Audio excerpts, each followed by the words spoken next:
I said, empty your mind.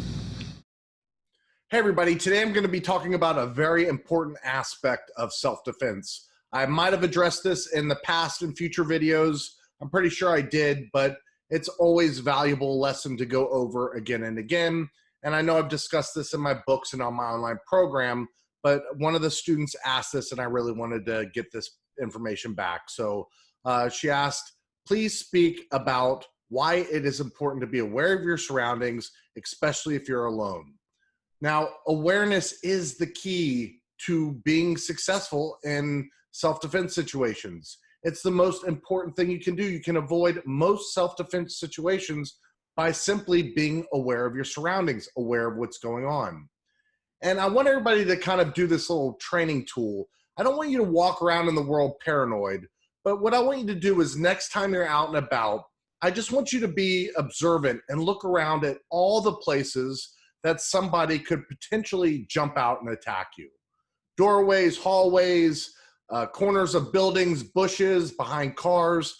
Look and spot all the places that somebody can jump out and attack you. You're gonna see there's quite a few of them.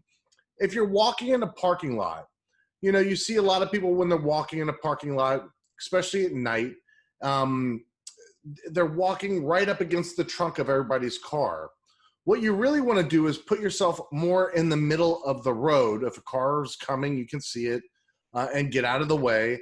But that way, you're not right by the trunk of somebody's car. So when you're walking, if somebody's hiding behind the car, they'll jump out. And I'll try to bring my camera out about one day and film all these spots and show you and give you a good visual.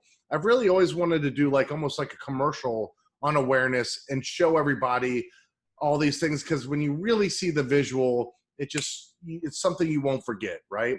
So if you're walking down a parking lot, you know, the key things, always try to park where it's well lit, always try to park closer to the store. You know, you really want to be within earshot and running distance to an entryway to a store. These are important things to keep in consideration, especially at night. Really make sure you're in that well-lit part of the parking lot, not the dark spot where there's no light. And you really want to be aware of your surroundings. As I said, if you're walking by the trunk of people's cars, people can be hiding easily behind that car and they can jump out and they can grab you. So if you're more in the middle, you're going to see them and that gives you time to run. Another thing, when you're walking alone at night or alone anywhere, if you act like you're aware of what's going on and you are aware and you're looking around, maybe you have your key out or some mace out or something in your hand, even could be even a pen. It makes a wonderful weapon. But if you're walking and you're aware of your surroundings, you're not the victim. That's not what an attacker is looking for. The attacker is looking for the woman fooling around in her purse, or the guy or the girl playing on their phone, totally distracted, and now they see that person as a victim. That's a good time for them to take them by surprise. The person that's walking around very alert and aware of their surroundings, they might let that person go. That person's ready to go. I'm going to let that one go. The next victim will come. So by simply being aware and looking around, that could be a deterrent to a potential attacker. They want the victim, not somebody who's prepared and looks like they're ready to go and defend themselves, ready to run, ready to defend, ready to call the police. So quit fooling around with things, quit being on your phone, especially if you're, you know, I used to live in Manhattan, lived in the city at night, you're walking around, you see women, guys, people by themselves walking around all the time, and they're always distracted. And it's very important to stay focused and be alert of what's happening. When you're walking down the sidewalk in the city, I would use this as an example. There's tons of doorways. Don't walk right up against the doorways. Also, when you come to the corner, right, don't be walking right up against the wall where somebody can jump right out at you. If you're walking down a sidewalk and there's bushes, walk away from the bushes in case somebody is in the bushes ready to jump out at you.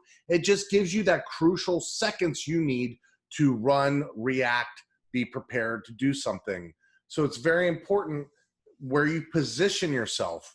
As well, if you're walking down the street and you happen to see a few people that look a little bit shady, and they're coming towards you, you know, you can always cross the street. And I always use this example, like, you don't have to look all paranoid and run. You could just look at your watch like, oh, I forgot something, and I'm just going to head across the street.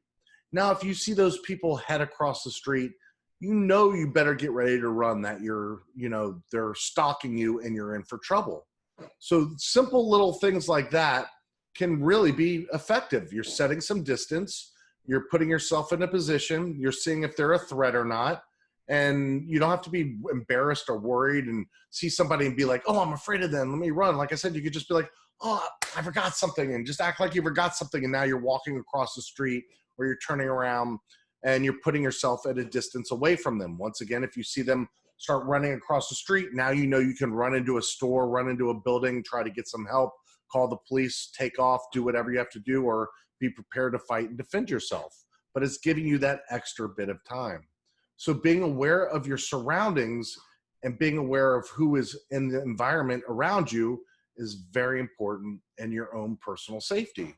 Also, when we talked about weapons, like I said, if somebody has their arm behind their back, you need to be aware that they could potentially have a weapon. Or if their hands go up and start disappear behind their back, they could potentially have a weapon. So there's things you really need to be on the lookout for. So once again, practice this. Take a look in your environment and your surroundings and look at all the places where somebody could potentially attack me, where they could surprise me, and try to do your best to position yourself away from the corners of buildings, doorways, bushes, parked cars, and put yourself in an area where you can get that minute if somebody jumps out and take off. And once again, I can't stress enough, being focused and alert is going to be a nice deterrent for that attacker. Attackers are always looking for weak victims, not alert, aware people that look like they're ready to deal with the situation. So I will talk more about being aware and about things in your surroundings and try to show better examples of this. But it's just something that's absolutely crucial. The best self-defense is being aware to avoid the situation before it gets there and not being taken by surprise, where somebody can take advantage of you and take you by surprise. So be alert, be aware, be safe, and thank you for joining me today.